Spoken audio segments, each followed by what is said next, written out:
मेरे साथ बोलिए, भारत माता की।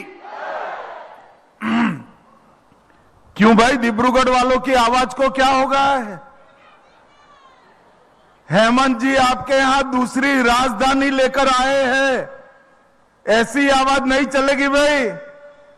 आज यहां आसाम की दूसरी विधानसभा का शिलान्यास हुआ है। मेरे साथ दोनों हाथ उठाइए जरा, अंत तक दाएं बाएं सभी लोग उठाएं। फिर से आसाम में भाजपा सरकार बनाने के संकल्प की मुट्ठी भींचिए और प्रचंड आवाज से बोलिए, भारत माता की। वंदे। मंच पर उपस्थित असम के लोकप्रिय मुख्यमंत्री श्रीमान हेमंत विश्व शर्मा जी, केंद्र सरकार में मेरे साथी मंत्री और डिब्रूगढ़ के ही सांसद श्री सर्बानंद सोनोवाल जी, असम विधानसभा के अध्यक्ष श्रीमान विश्वजीत देमारी जी, श्री चंद्रमोहन पटवारी जी, श्री केशव महंता जी, श्री पवित्र मार्गरेट जी, श्री पीयूष हजारिका जी, श्री प्रशांत फुकन, यहां के ही विधायक और विद्युत मंत्री असम सरकार श्री प्रशांत फुकन जी, रामेश्वर तेली जी और हमारे संगठन के साथी डिब्रूगढ़ के जिला अध्यक्ष आदित्य गोस्वामी जी, तिनसुकिया के अध्यक्ष कुशाकांत बोरा जी और असम के महासचिव श्री ऋतुपर्णा बरुआ जी। और आज इस खुशनुमा माहौल में जहां तक नजर पड़े लोग ही लोग दिखाई रहे हैं, उपस्थित सभी मेरे डिब्रूगढ़ के भाइयों बहनों को मेरा प्रणाम, नमस्कार। सबसे पहले मैं आज चाय राजधानी डिब्रूगढ़ की जनता को बहुत बहुत मन से प्रणाम करने के लिए आया हूं। यही भूमि है डिब्रूगढ़ की जिससे असम की चाय की खुशबू पूरी दुनिया में पहुंचती है और भारत के चाय का जायका पूरे दुनिया लेती है। यही भूमि ने भारत को एक प्रकार से वैश्विक पहचान दी है और यही के चाय बागान के मेरे श्रमिक साथियों ने भारत के अर्थतंत्र को मजबूत कर एक बहुत बड़ी निर्यात की व्यवस्था देने का काम किया है।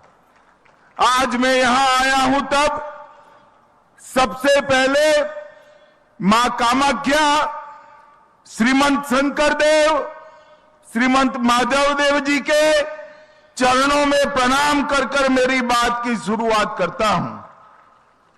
आज महात्मा गांधी की पुण्यतिथि है।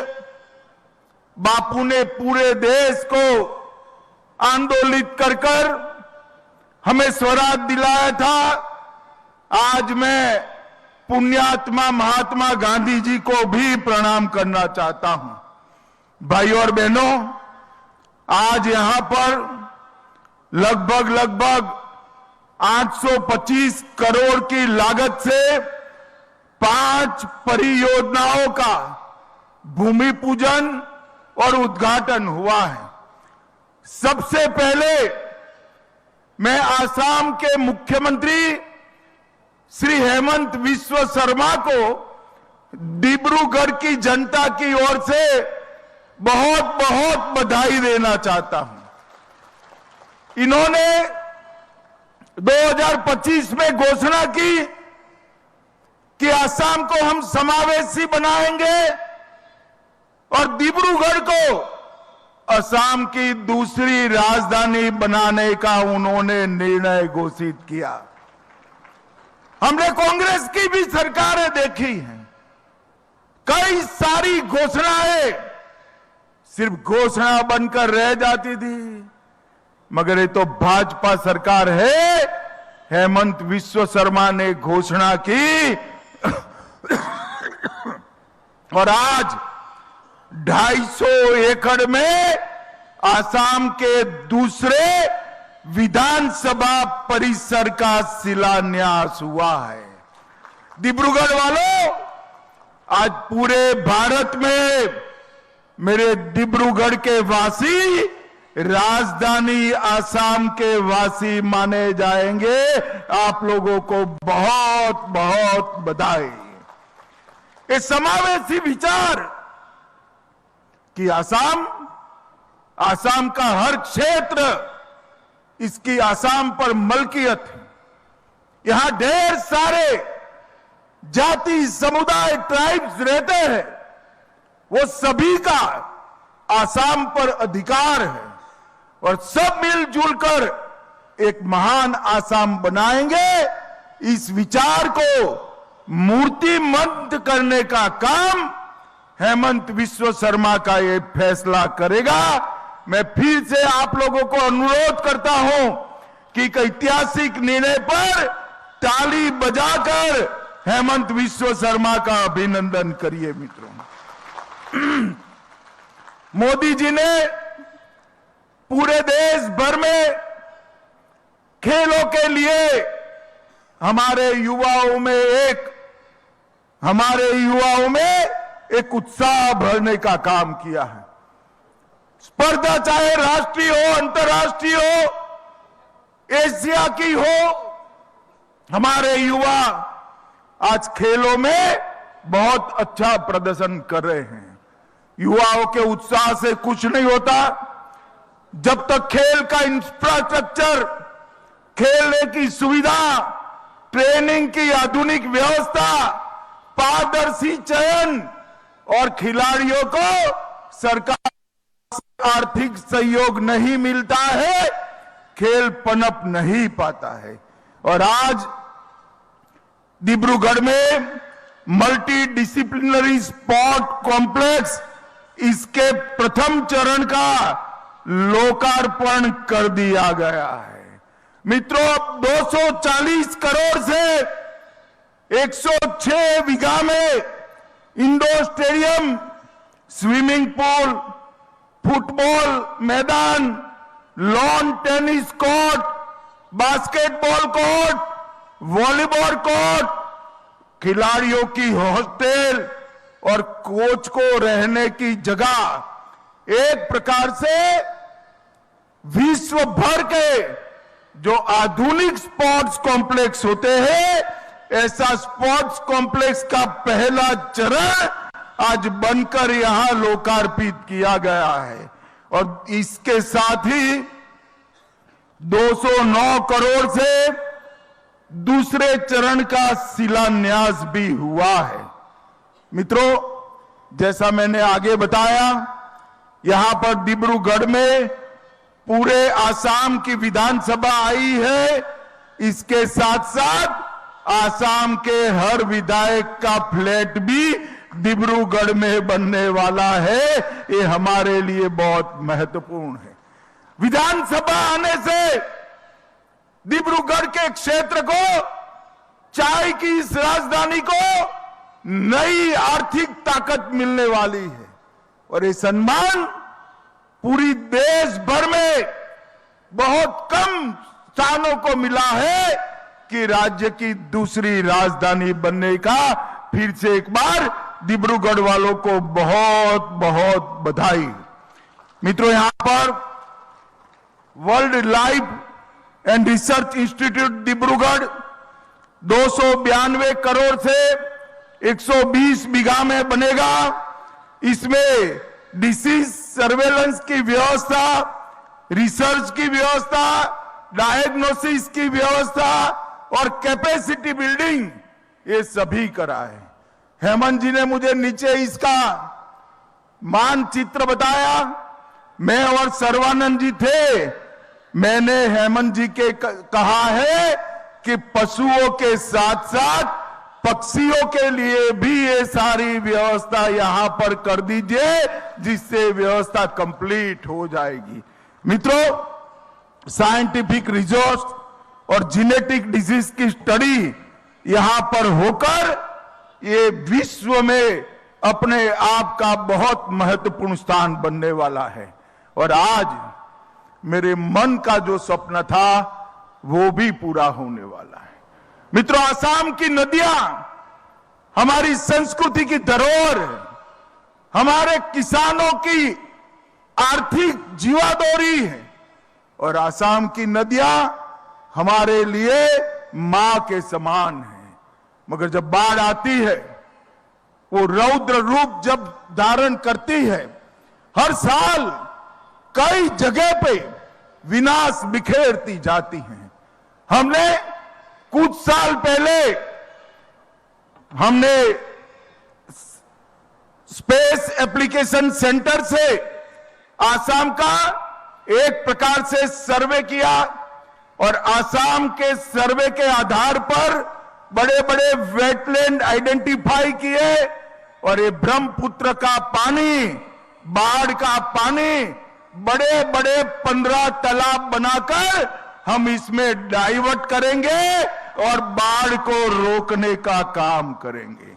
और मित्रों, गत चुनाव में हमने वादा किया था कि हम आसाम को बाढ़ मुक्त बनाने का एक रास्ता ढूंढेंगे, और अगले चुनाव के एंड पहले आज इसका भूमि पूजन होने जा रहा है। ये बड़े तालाब बनेंगे जहां से इरिगेशन होकर आसाम के किसानों को 3 बार वर्ष में क्रॉप लेने की सहूलियत होगी। यहां पर पशुपालन बढ़ेगा, डेयरी उद्योग भी बढ़ेगा, और ये बड़े बड़े तालाब स्पोर्ट्स के लिए, वाटर स्पोर्ट्स के लिए भी काम करेंगे, और टूरिज्म का भी बहुत बड़ा आकर्षण का केंद्र बनेगा। सालों से आसाम बाढ़ की समस्या से ग्रस्त था, और भारत सरकार के गृह मंत्रालय ने 692 करोड़ रुपया खर्च कर ये प्रथम चरण 15 वेटलैंड को डेवलप करने का किया है। ये बहुत महत्वाकांक्षी योजना है।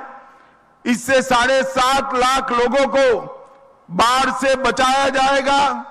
लगभग 77,000 हेक्टेयर भूमि सिंचित होगी, फ्लड की पीक कम होगी, और वाटर होल्डिंग कैपेसिटी बढ़ने से हमारे भूस्तर को भी हम ऊपर लेकर आएंगे। मैं आज डिब्रूगढ़ वालों को बहुत बहुत बधाई देना चाहता हूं कि बाढ़ मुक्त आसाम बनाने का जगह भी हमारे हेमंत विश्व शर्मा ने डिब्रूगढ़ का स्थान चुना है। ये हमारे लिए सौभाग्य की बात है। सर्वानंद जी यहां बैठे हैं, वो सांसद है डिब्रूगढ़ से, और अभी अभी डिब्रूगढ़ वालों को मालूम नहीं है शायद, मोदी जी ने डिब्रूगढ़ के लिए एक बहुत बड़ा काम किया है। थोड़े दिनों पहले 26-27 जनवरी को भारत सरकार ने यूरोपियन यूनियन के 27 देशों के साथ फ्री ट्रेड एग्रीमेंट करा, और ये फ्री ट्रेड एग्रीमेंट का फायदा, सबसे बड़ा फायदा हमारे आसाम के डिब्रूगढ़ को होने वाला है। भाई, अरे भाई ताली बजा दिए, मैं पहले पूछो तो कैसे। चलो मैं ही बता देता हूं, यहाँ के चाय बागानों में जो चाय बनती है ना, वो पूरे यूरोप के 27 देशों में 0 टैरिफ के साथ यूरोपियन के मॉर्निंग टी के कप में पहुंच जाएगी। एक बहुत बड़ा बाजार आसाम की चाय के लिए मोदी जी ने खोला है। एक प्रकार से 27 देश जो विश्व के व्यापार का 1/3 हिस्सा है, वो 1/3 हिस्से में हमारी चाय 0 टैरिफ के साथ वहां पहुंचेगी और हम बाकी देशों की स्पर्धा में हमारा और मुनाफा कमा पाएंगे। ये मोदी जी ने जो कमाल किया है, इससे पेरिस से लेकर बर्लिन तक हमारी चाय पहुंचाने का रास्ता खोल दिया है। मित्रों, कांग्रेस पार्टी ने सालों तक आसाम के विकास के लिए कुछ नहीं किया। हेमंत जी ने और सर्बानंद जी ने ढेर सारी योजनाएं बताई हैं, मगर मैं आपको कह देता हूं, ये इसलिए हो रहा है कि मोदी जी के दिल में आसाम बस रहा है, इसलिए हो रहा है। कभी भी आजादी के बाद इतने सालों तक कांग्रेस ने सरकारें चलाई, केंद्र में आसाम के विकास के लिए कुछ नहीं किया। आज कुछ भी हो, इंफ्रास्ट्रक्चर का डेवलपमेंट करना हो, सबसे पहली प्रायोरिटी हमारा आसाम है। आज वन्य जीव और पर्यावरण का काम हो, सबसे पहली प्रायोरिटी हमारा आसाम है। आज सेमीकंडक्टर बनाना हो, चिप बनाना हो, देश में 3 ही प्रदेश में कारखाना जाएगा तो 27,000 करोड़ का इन्वेस्टमेंट हमारे आसाम में आएगा। जब टाटा वाले पूछते हैं कि कैंसर के लिए अस्पतालों का जाला बुनना है, कहां बुने, तो दिल्ली से मार्गदर्शन होता है कि हमारे आसाम में करिए, यहां से किसी को दिल्ली न आना पड़े। रेलवे हो, वाटरवेज हो, एयरपोर्ट्स हो या उद्योग लगाने हो, हर जगह पे भारतीय जनता पार्टी के नेता और हमारे प्रधानमंत्री नरेंद्र मोदी आसाम को प्रायोरिटी देते हैं। और कांग्रेस ने क्या किया? आज मैं डिब्रूगढ़ के मंच से कांग्रेस के नेता राहुल गांधी को पूछना चाहता हूं, आपने आसाम को क्या दिया? गोलियां, बम धमाके, संघर्ष और युवाओं की मौत दी।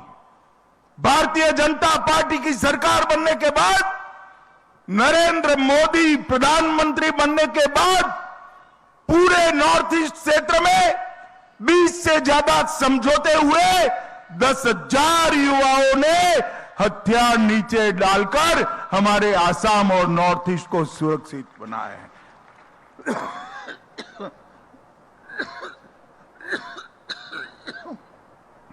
एक जमाने में यहां कर्फ्यू, बम धमाके, गोलियों की आवाज थी, आज भूपेन दा का संगीत यहां से पूरे विश्व में पहुंच रहा है। और आज तक भूपेन हजारिका को भारत रत्न देने की सूद नहीं दी, भूपेन हजारिका को भारत रत्न देने का काम भी भारतीय जनता पार्टी की सरकार ने किया।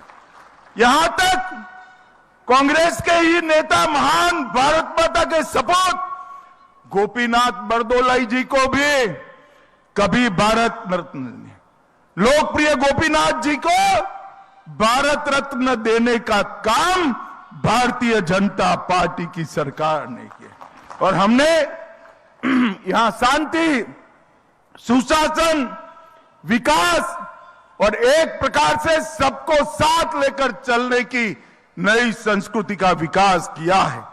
और 2021 में डिब्रूगढ़ की धरती पर आज मैं कहना चाहता हूं, कांग्रेस ने एक टूल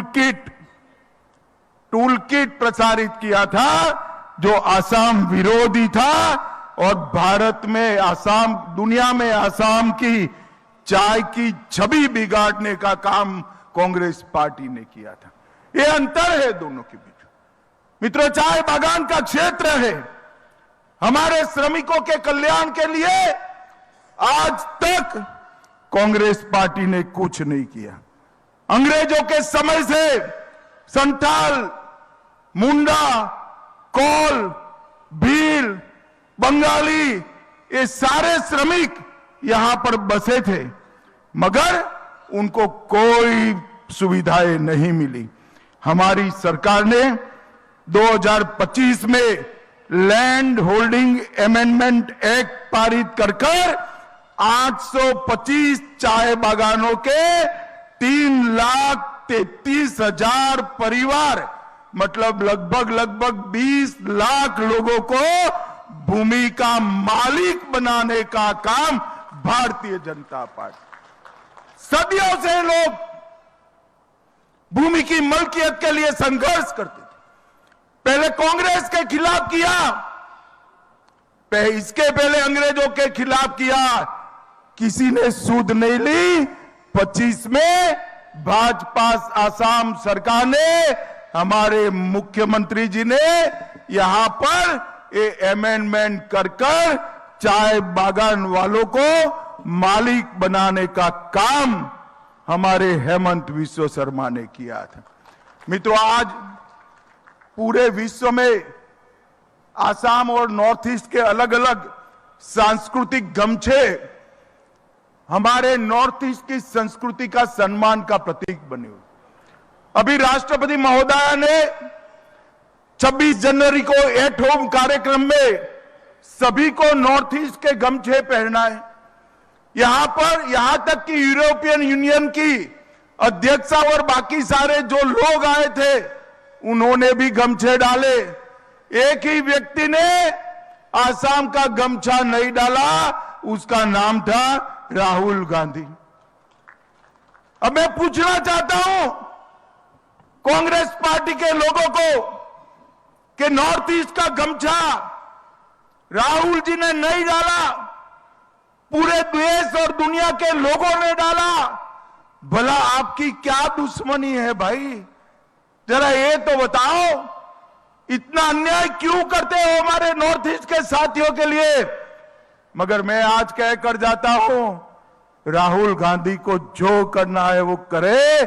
जब तक भारतीय जनता पार्टी राजनीति में है, नॉर्थ ईस्ट की संस्कृति को कोई हिला नहीं सकता, कोई हिला नहीं सकता। आज हमारे मोदी जी यूएन के मंच पर असम का गमछा लेकर जाते हैं और यूएन में भाषण में शंकर देव और माधव देव का नाम देकर वो विश्व में हमारी संस्कृति का प्रचार और प्रसार करते हैं। लसित बरफुकन को आज मोदी जी और असम सरकार ने पूरे देश की सभी भाषाओं में लसित बरफुकन के वीर जीवनी को अलग अलग 23 भाषाओं में अनुवादित कर वहां तक पहुंचाने का काम किया है। और 400वीं जयंती हेमंत जी यहां मनाना चाहते थे। मोदी जी ने कहा असम में तो मनाइए मनाइए, आप राजधानी के विज्ञान भवन में बनाइए, मैं आऊंगा और लसित बरफुकन को पूरे विश्व में पहुंचाने का काम हमारे नेता नरेंद्र मोदी जी ने किया। भाइयों बहनों, एक और बात मैं करना चाहता हूं। हमारे आसाम में मुझे बड़ी गंभीरता से बताइए, डिब्रूगढ़ वालों को इतना परेशानी नहीं है, मगर आसाम की परेशानी डिब्रूगढ़ की है या नहीं है? भाई जरा जोर से बोलो, आसाम की परेशानी हम सबकी है या नहीं है? पक्का है? आसाम में घुसपैठ होना चाहिए क्या? अरे जोर से बोलो, होना चाहिए क्या? एक कांग्रेस पार्टी ने असम को घुसपैठ कर अपनी वोट बैंक की राजनीति से सत्ता प्राप्त करने का घुसपैठियों के माध्यम से एक हथियार बनाया था। मैं बधाई देना चाहता हूं भाजपा सरकार को, असम की और हमारे मुख्यमंत्री को कि ये डेमोग्राफी बदलने का सिलसिला उन्होंने बंद कर दिया। 1,26,000 हेक्टेयर एकड़ भूमि बांग्लादेशी घुसपैठियों से मुक्त कराने का काम ये भारतीय जनता पार्टी की सरकार ने।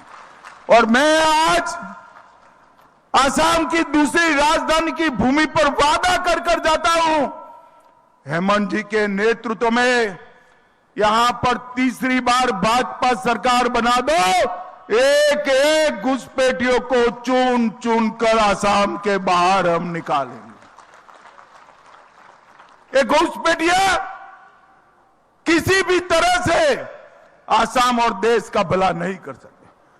हमारे सीमित संसाधन हैं, हमारे गरीबों का अधिकार घुसपैठिया छीनते हैं, हमारे डेमोग्राफी को बदल रहे हैं और देश की सुरक्षा के साथ भी वो लोग कॉम्प्रोमाइज करते हैं।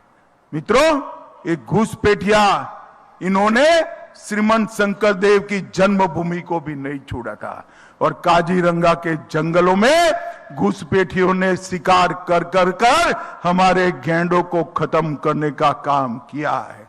आज आसाम की जनता को मैं अपील करने आया हूं, ये जनसांख्यिकी का जो परिवर्तन है, इसको अगर आपने रोका नहीं तो आसाम आने वाले दिनों में बहुत दिक्कत में आएगा।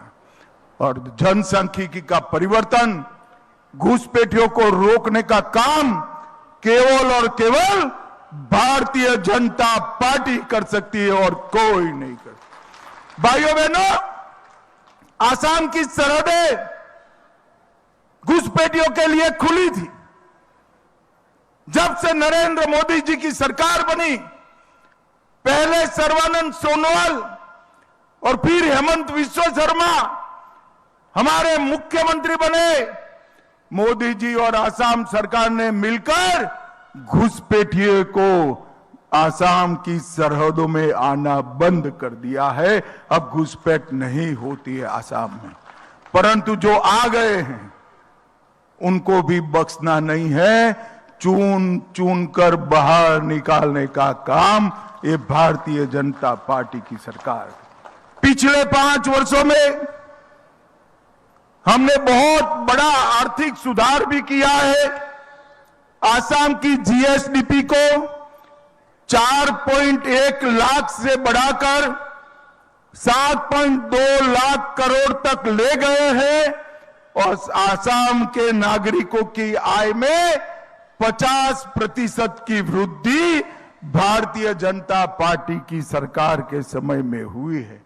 मित्रों, अगर हमने शांति चाहिए, विकास चाहिए, शिक्षा चाहिए, इंडस्ट्री चाहिए, रोजगार चाहिए, समृद्ध खेती और पशुपालन चाहिए, तो एक ही विकल्प है भारतीय जनता पार्टी का। यहां पर शासन फिर से एक बार लाना पड़ेगा। डिब्रूगढ़ वालों, एक प्रकार से आज से आप आसाम की दूसरी राजधानी बने हो। मुझे जरा मन से बताना, अगले चुनाव में सबसे बड़ी बहुमत के साथ, अब तक की सबसे बड़ी बहुमत के साथ भाजपा को चुनकर लाओगे क्या? ऐसे नहीं चलेगा भाई, जरा जोर से बोलिए, भाजपा सरकार लाएंगे क्या? कमल निशान पर मोहर लगाएंगे क्या? असम को घुसपैठिया मुक्त करेंगे क्या? असम को बाढ़ मुक्त करेंगे क्या? असम को श्रीमंत शंकरदेव का असम बनाएंगे क्या? तो यही संकल्प के साथ दोनों हाथ उठाइए, उठाइए दोनों हाथ, विजय के संकल्प की मुट्ठी बींचे और प्रचंड आवाज से बोलिए, भारत माता की वंदे वंदे। आप सभी का बहुत बहुत धन्यवाद। और एक बार प्रभु श्री राम का नारा भी लगाएंगे। मेरे साथ जोर से बोलिए, जय श्री राम, जय जय श्री राम। धन्यवाद। महोदय, आपके अमूल्य भाषण के लिए हम हृदयपूर्वक आभार व्यक्त करते हैं।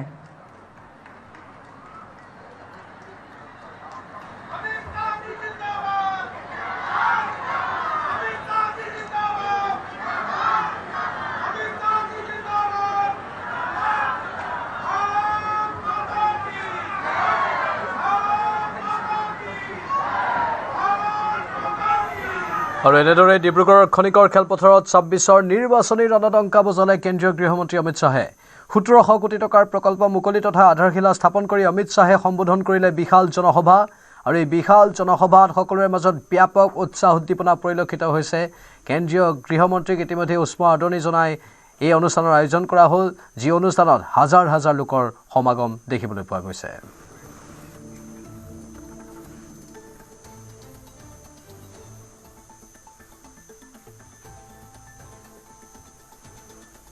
এইফালে থিয় হৈ থকা বাইদেউসকলৰ খবৰ ভালনে বেয়া ঠিক আছে